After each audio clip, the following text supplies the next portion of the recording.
তাকে ধৈর্য ধরতে বললাম, সে আরেকজনকে ধরে বসে আছে। বালটা মনে হয় কানে বেশি শুনছে। বাজার করতে পাঠিয়ে টাকাটা কিভাবে বাড়লো সেটাই আজকে দেখবো।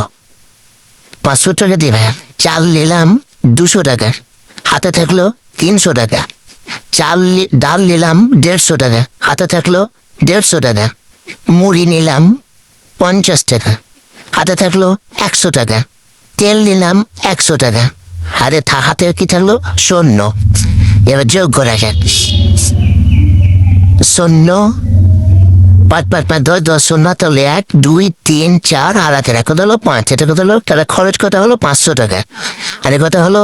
0 5 3 আর 4 আর 5। এবার 5 কত হলো? হাতে কত থাকলো? 550 টাকা। এবার আপনারা বলুন টাকাটা কিভাবে বাড়লো, কমেন্টে আপনারা জানান।